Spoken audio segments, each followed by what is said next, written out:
I'm Bill Sappenfield. I'm the director of the Florida Perinatal Quality Collaborative, and I'm here to talk to you about what's up with all these different cesarean rates. This is a common question that our FPQC hospitals ask. They want to know what they mean and how are they calculated. So let's go over that briefly today. First, there are generally 4 types of cesareans. The fourth category is this new category called NTSV, nulliparous term singleton vertex delivery. Nulliparous means this is the first pregnancy the mother's ever had. Term means the mom's pregnancy or the infant have gone now to full term. Singleton means that the mother didn't have twins or triplets or multiple births, but had only a single pregnancy. And vertex means the baby's head is down in the uterus at the time of delivery. So these 4 different cesareans can lead to different rates, each having a numerator and denominator. So let's go over the 4 different rates. The first is the cesarean rate.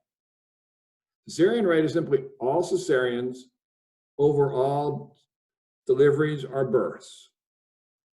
A primary cesarean rate can have a couple of different denominators. The numerator is the same. It is the number of primary cesareans, and Medicaid likes to use it being over all deliveries.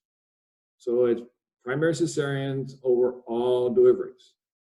An alternative is that you have it over women, whether they've had a delivery or not, as long as they've not had a cesarean, this is their first. So this would be over all deliveries of a woman who's never had a cesarean. For repeat cesarean, it is, again, the number of repeat cesareans over all deliveries, or it could be over those women who've had a prior delivery who are now getting ready to deliver. So it would be repeat cesareans over all those who haven't had a prior cesarean. For NTSV, the denominator is all births or deliveries that are nulliparous term singleton and vertex. So it would be all those births of which the number of cesareans over all those births. That gives you the 4 different types of cesareans. So again, let's go more into why NTSV, why something so complex. First, if a woman has a delivery by cesarean the first time in Florida in 2019, there's a 90% chance that her next cesarean will be next delivery will be a repeat cesarean.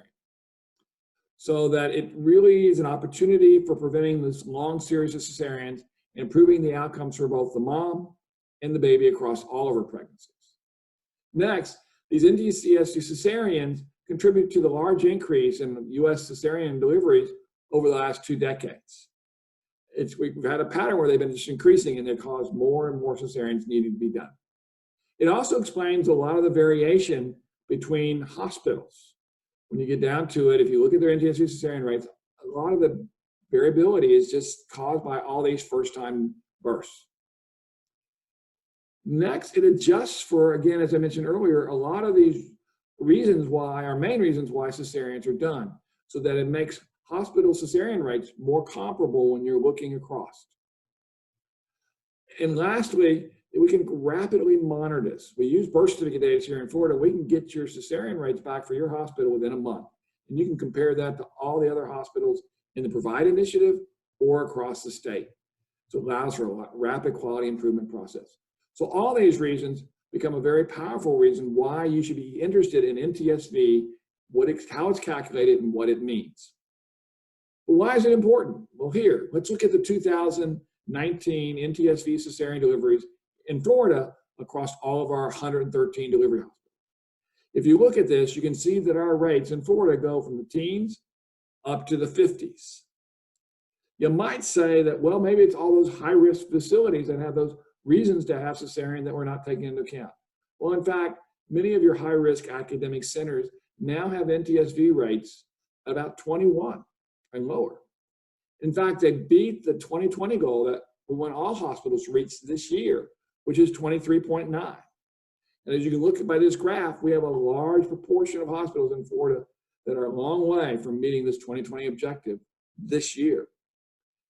And in fact, the Joint Commission has now said that, if your rates and this NTSV rates are over 30, your rates are high. We're going to now start reporting you because your rates are out of bounds, and we think the public needs to know. So when you look at this in the QI world, we call this an opportunity for improvement. We have a lot of ability to now lower these NTSV cesarean rates and lower our overall Florida rate, because Florida right now has the second highest rate in the country, which is unacceptable in terms of the complication it causes both the mom, the baby now, and in all of her future pregnancies. This is a quick covering of all the different cesarean rates. If you have further questions or you have other things about how they're calculated, where the data comes from, what does it mean, please reach out. We'd be happy here at the Florida Perinatal Quality Collaborative to answer any questions you have.